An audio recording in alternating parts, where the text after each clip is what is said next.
Welcome to the review of the BMW M8 GTE in iRacing.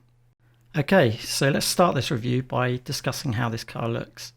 This might be quite subjective, but I'm not a big fan of how this car looks. I guess if you're a BMW fan, perhaps this is more your taste, but it just looks quite big and bulky. I guess they call it the big boy for a reason. Moving on to the interior, things don't get much better. It's really quite bland in here, and I'm not a fan of this steering wheel. I can understand some people liking it, but for me it doesn't have the flair of a Ferrari or a Porsche.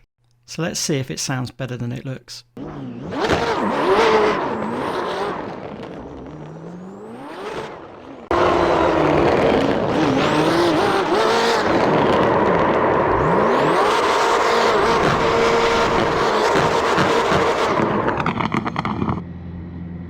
To be fair, I think the sound really makes up for the looks. I really love the pops on the overrun, and it sounds really raspy. So that's the looks and the sound. Let's see how fast it is in a straight line.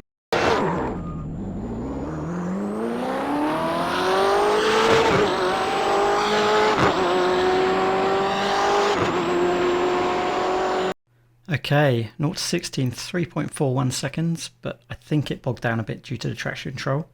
0 to 100 in 6.47. Total 9.95 at 129 miles per hour.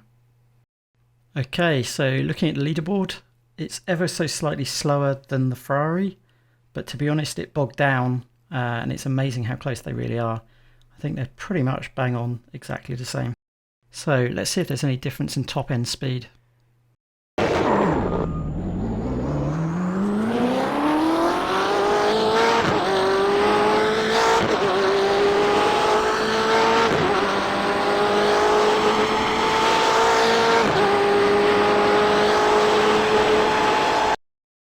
So 150 miles per hour just before we're about to crash. Interestingly, this is the exact same speed that the Ferrari reached, so it's actually a tie, but I'll give it to the Ferrari anyway.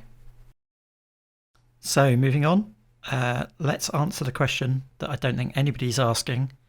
Will it drift?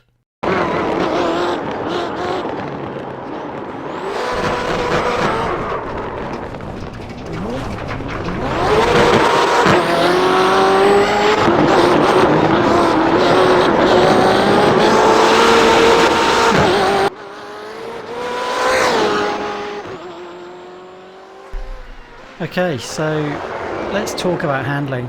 The car generally tends to understeer on the base setup. It also locks the front wheel quite often under the brakes, and so it kind of makes it quite hard sometimes to predict whether you can really turn it in as hard as say the Ferrari. But on the plus side, the understeer gives it a real stability that means that actually with all the traction control on, it's actually quite a stable car that it's very predictable in the way it's going to move, and I'd definitely recommend this for any newbies looking to get a GTE car.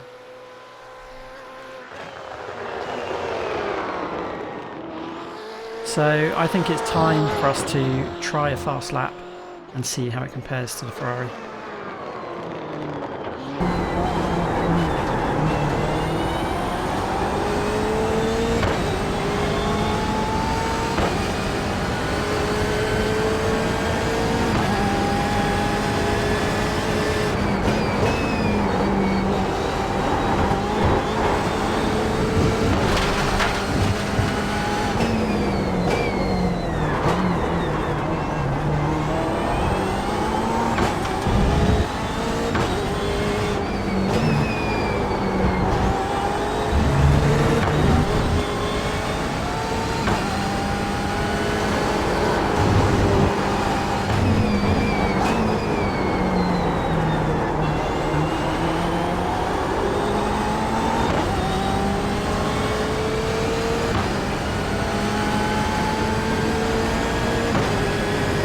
Quite surprised by this, it did a 42.83, which is actually faster than the Ferrari.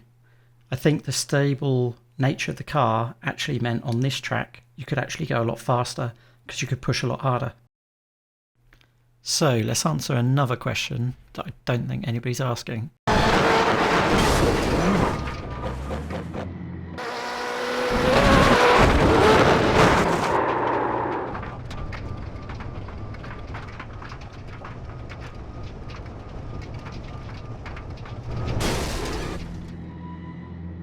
So, in conclusion, should you buy this car?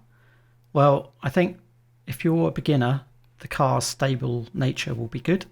And also, the car has lots of series, including the BMW Challenge series. So even though I'm not a fan, I definitely recommend it for anybody who hasn't got it. Let me know what you guys think of this car in the comments section below. As always, if you haven't, please like and subscribe, and hopefully I'll catch you guys on the next one.